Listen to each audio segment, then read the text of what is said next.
name is Luis Gamundi, and today my partner Jerónimo Jaramillo and I will talk about the human influence in the rainforest changes. To begin, I will talk about the importance. First, the importance of the deforestation in the rainforest, for example, is that it will have a reduction of forests or trees. And why is this important? Because a reduction of trees means a reduction of O2. What's O2? Oxygen, and every living organism needs to breathe oxygen in order to live. Also, it will represent a species reduction. What I mean with this, that when we deforestate, we take out some areas in which animals live. So when you take that area out, then all animals need to migrate to other areas. So massive movement of animals will occur. Also, if you reduce the space where animals are hunting, they are going to reduce because the amount of species will reduce also. So if there are less food, then there could survive less kind of animals.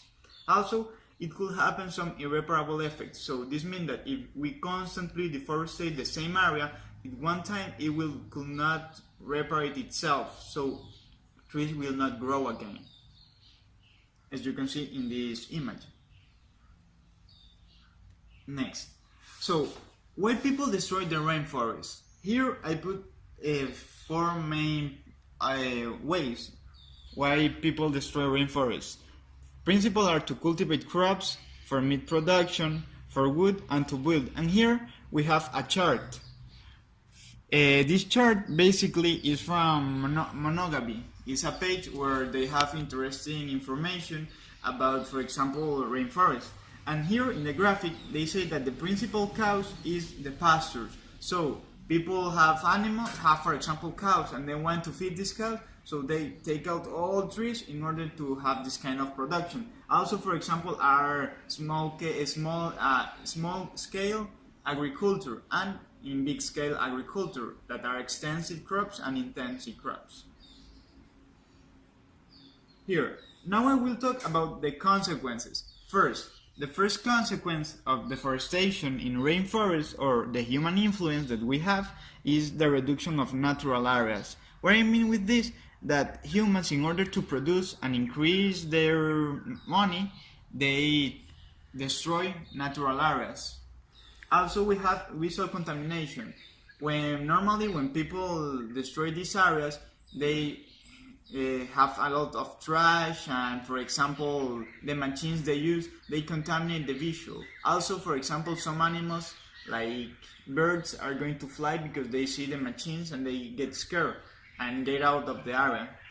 Then we have a prolonged damage to the land use. What I mean with this, if you, for example, constantly deforestate the same area, then in some time, or you constantly use the same crops in an area, then the nutrients from the land will last, and then you could not produce anymore, and any tree will grow in that land. Then we have a migration of species by the forest destruction. This could have, for example, irreparable effects, because sometimes for example, the restore of an area depends a lot from the animals. Why? Because basically they trash when they eat, they produce the food, and then the trash that they made is going to the land, and it produces, for example, nutrients like nitrogen and that kind of stuff. So it's like a symbiosis.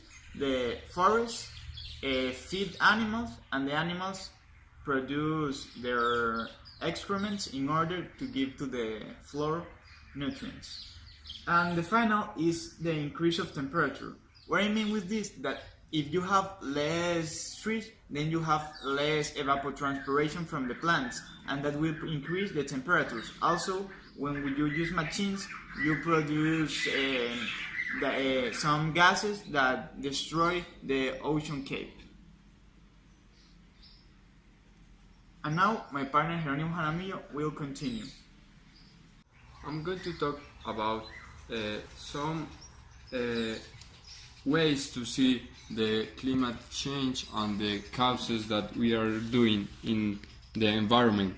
One very important tool is Google Earth. Google Earth shows us some devastation areas where it's happening, like for example cultivation, crops, or landscaping changes. So you can go there and you can find where are the areas that are damaged because human reasons.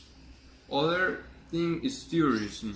When you go to a new country or new city, you can see the damage that we are doing or the change that we are doing.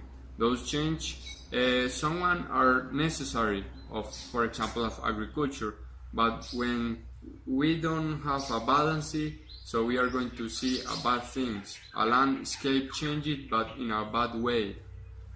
And some ecoblogs I show us the statistics and some photographs that are happening right now, and that's a good thing, a good tool to stop doing that or to show people what's happening around the world. Solutions. We had a lot of solutions, but we concentrate in one of the most important, that is reforestation. Reforestation is very important because we are giving more trees to the environment, and those trees are going to do the specific things, so as captation of CO2, and they provide us O2.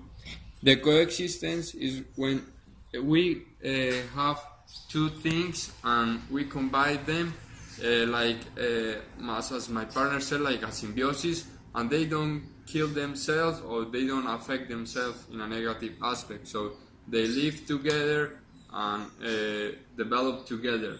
The reduction of consumption. We must have like campaigns in order to conscientize people how to do things right and don't contaminate a lot. For example, don't buy plastic boxes, maybe of cotton, and use a lot of times. And we must have like an integration with the forest in order to create an area that we can use of agriculture, of tourists, and at the same time we can keep the nature as we can see in some images. And finally, I want to show some pictures that can show us the ways or the path that if we are going to follow that how we can end. For example, those image shows a river with a lot of trash, and we don't want that. Also trees cut and killed, and we don't all want that too. And we can choose if we want a beautiful world with oxygen, with animals and plants, or if we are continuing this situation of killing everything, we are going to kill our planet and ourselves too. So we make this to put you in a position to reflection and choose the right path or the right situation. So thanks for watching this video, and please change your thinking in a positive way. Thanks a lot.